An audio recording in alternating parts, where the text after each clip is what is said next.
যদি আপোনালোকৰ ration card নাই তেনেহ'লে কিন্তু আপোনাৰ কাৰণে এটা ভাল খবৰ আহি গ'ল। যিসকলৰ ৰেচন কাৰ্ড নাই, এতিয়ালৈকে ৰেচন কাৰ্ডটো লাভ কৰা নাই, সেইসকলে কিন্তু এতিয়া ৰেচন কাৰ্ড লাভ কৰিব। ইতিমধ্যে কিন্তু ৰেচন কাৰ্ডৰ এপ্লিকেশ্যন আৰম্ভ হৈ গৈছে। ইয়াত চাব ডেট কিন্তু দি দিছে 25 তাৰিখৰ পৰা ৰেচন কাৰ্ডৰ এপ্লিকেশ্যন আৰম্ভ হৈ গৈছে। লাষ্ট ডেট দিয়া হৈছে কিন্তু 14 জুলাই।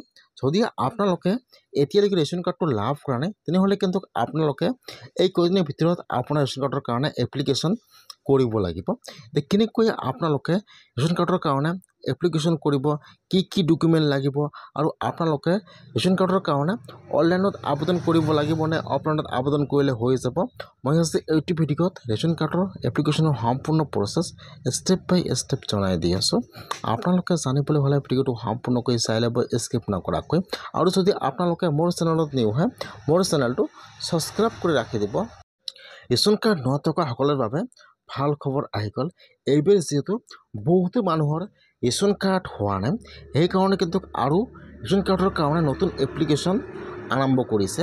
এতিয়া আপোনালোকে ৰেচন কাৰ্ডটো এপ্লিকেশ্যন কৰিব পাৰিব নে নোৱাৰে, বা আপোনালোকে ৰেচন কাৰ্ডটো এপ্লাই কৰিলে হ'বনে নহয়, ফাৰ্ষ্ট সেইটো প্ৰচেছ জানি লওক। যদি আপোনাৰ ঘৰত বা আপোনাৰ পৰিয়ালৰ কোনোবাই চাকৰি কৰি আছে তেনেহ'লে কিন্তু আপোনালোকে ৰেচন কাৰ্ডটো লাভ নকৰিব। আপোনালোকে এপ্লিকেশ্যন কৰিব, আপোনালোকৰ একো লাভ নহ'ব বা আপোনালোকে ৰেচন কাৰ্ডটো লাভ নকৰিব। আৰু যদি আপোনাৰ ঘৰত চাৰিচকীয়া বাহন থাকে তথাপি কিন্তু আপোনালোকে ৰেচন কাৰ্ডটো লাভ নকৰিব। সেইকাৰণে কিন্তু অহাবাৰ যিহেতু ৰেচন কাৰ্ডৰ কাৰণে আবেদন আৰম্ভ হৈ গৈছে, বহুতে কিন্তু আবেদন কৰিছিল, বহুতে কিন্তু ৰেচন কাৰ্ডটো লাভ কৰা নাই। সেইকাৰণে কিন্তু লাভ কৰা নাই, ৰেচন কাৰ্ড পোৱাৰ যোগ্য নহয়, তথাপিও কিন্তু এপ্লাই কৰিছিল, সেইকাৰণে কিন্তু ৰেচন কাৰ্ডবোৰ হোৱা নাই বা ৰেচন কাৰ্ড লাভ কৰা নাই। সেইকাৰণে কিন্তু আৰু ৰেচন কাৰ্ডৰ কাৰণে নতুন এপ্লিকেশ্যন ইতিমধ্যে আৰম্ভ হৈ গৈছে। যদি আপোনালোকে এতিয়ালৈকে ৰেচন কাৰ্ডটো লাভ কৰা নাই তেনেহ'লে কিন্তু ৰেচন কাৰ্ডৰ কাৰণে অনলাইন এপ্লাই নহ'ব। আপোনালোকে কিন্তু অফলাইনতে ৰেচন কাৰ্ডৰ কাৰণে এপ্লিকেশ্যন কৰিব লাগিব। এতিয়া আপোনালোকে ফৰ্মটো ক'ত পাব আৰু কি ডকুমেণ্ট লাগিব জানি লওক। যিটো আপোনাৰ গাঁৱৰ ওচৰত ৰেচনত দোকান আছে তাত কিন্তু যাব লাগিব। তাত কিন্তু ৰেচন কাৰ্ডৰ ফৰ্ম আহি গৈছে যে মই এতিয়ালৈকে ৰেচন কাৰ্ডটো লাভ কৰা নাই, মোক ফৰ্মটো লাগে। তাৰ পৰা কিন্তু আপোনালোকে ফৰ্মটো দি দিব। তাৰপিছত আপোনালোকে ফৰ্মটো সম্পূৰ্ণ ফিল আপ কৰি লৈ তাৰ লগত আপোনাৰ সকলো ডকুমেণ্ট জেৰক্স কৰি দিব লাগিব। আপোনাৰ ভোটাৰ ID কাৰ্ড, আধাৰ কাৰ্ড, পেন কাৰ্ড আৰু আপোনাৰ ৰেচন কাৰ্ডত আপোনাৰ ফেমিলিৰ যিমান কেইজন মানুহৰ নাম আছে সকলোৰে কিন্তু ফটো দিব লাগিব।